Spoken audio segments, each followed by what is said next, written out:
everybody, and welcome back to more political chatter. In this video, we will be talking about Donald Trump's legal troubles and how he is very unlikely to be a convicted felon by Election Day. So, of course, this has been something that we have been following for almost a year now. Is all of these legal situations that Trump has gotten himself arranged in. Of course, there is that hush money case from New York State that was resolved. It is the only legal case that has been resolved. He had to pay the court, some amount of money, whatever, like $10 million or something like that.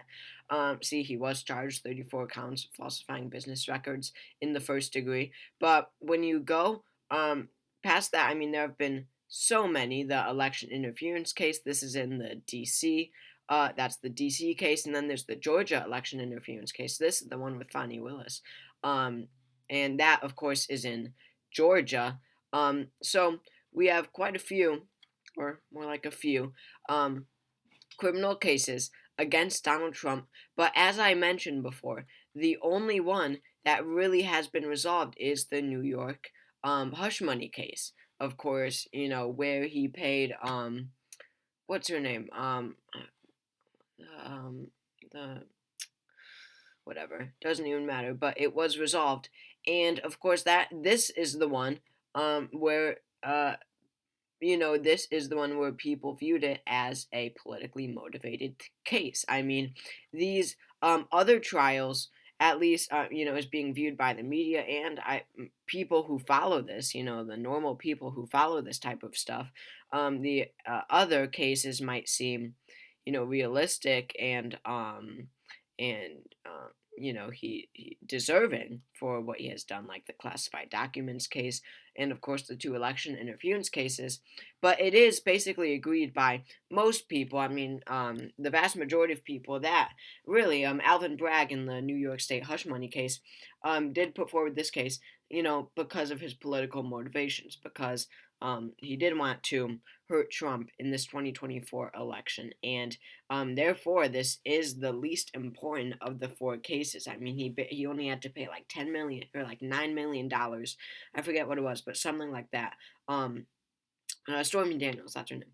But I don't know, very little amount of money to the court, and it is of course the least important. I mean, it is just a hush money case compared to literal election interference cases that might actually get somewhere, unlike Trump's against Biden.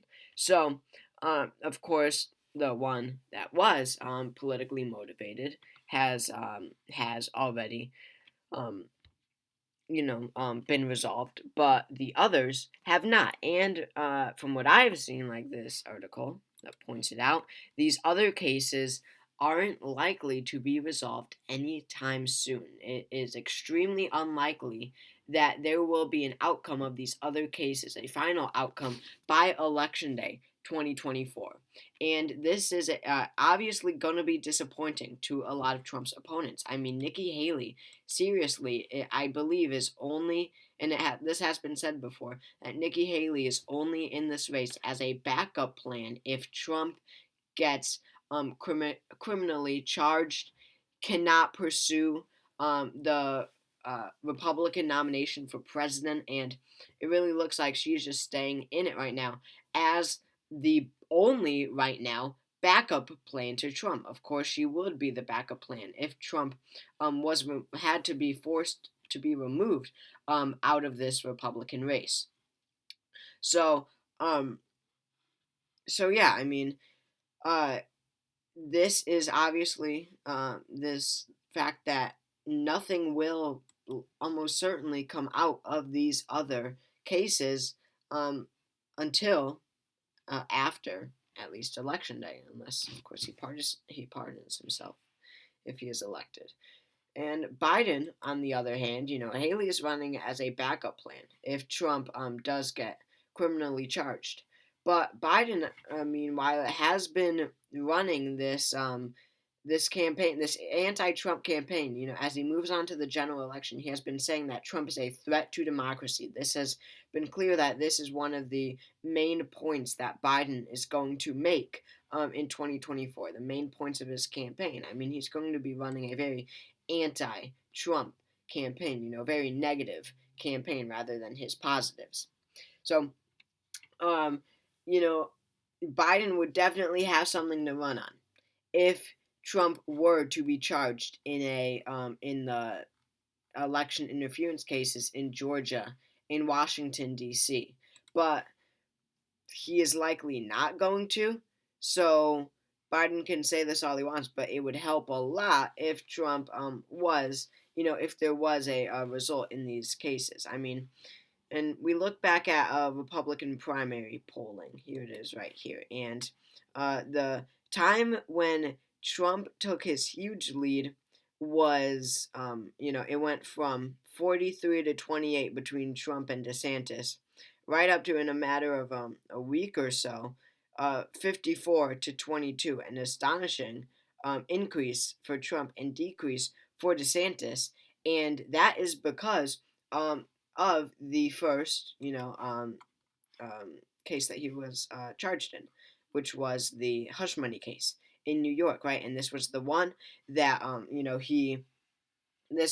of course, as I was saying before, this is, of course, the one that was actually resolved, was the one that no one really cares about and only helped Trump. I mean, Trump is making out like a bandit, if you know what I mean. I mean, he went from, the one case that was resolved during the actual 2024 contest was during this primary, and he got an insane boost in the Republican primary, and it didn't even hurt him at all in the general election. It only helped him, if anything, because this is the one that was politically motivated, that everyone agrees was politically motivated. It doesn't really mean anything, and it's not as serious at all, or not, at all as serious as these election interference cases and the classified documents case. And of course, those other ones that might actually hurt him is going to be held after the 2024 election. So Donald Trump's timing with all of these cases, he got extremely lucky with the timing, and these legal cases, which was once seen as likely the main issue of the 2024 election, if it was Biden versus Trump, is now seeming like it won't play all that much of a part, because you've got one that was resolved that isn't really serious at all, and most people agree was politically motivated. And then you've got the three others, which won't even be resolved. He won't be charged in any way, almost certainly, until after Election Day 2024. So, um, it's good news for Trump, and he should be enthusiastic about this. I mean, he can't make issue of these legal cases now. I mean, he hasn't been charged this, but these cases were supposed to be the driving force. I mean, really, these cases were supposed to be the driving force for independents to vote for Biden in 2024, even though he didn't campaign on this. I bet you Biden was betting on Trump's legal troubles. I bet you anything he was hoping that there would be a strong case against Donald Trump, and Donald Trump would be, not just indicted like in that hush money case, but actually criminally charged, and that it would wreck his 2024 chances. Well, we are seeing now that is not the case, and it isn't something that Biden can run on. So this is only more good news for Trump in 2024. He is already in a good position, Trump, but this only helps him. The fact that he really doesn't have to worry about these legal troubles. But what I will tell you, is that Trump should be worrying about his money drying up, because astonishingly, these cases actually are getting pricey. I mean, these aren't significant. He had to pay E. Jean Carroll $90 or $83 million. I mean, if that's going to happen multiple times, that is going to add up a lot, and he needs to watch out for that.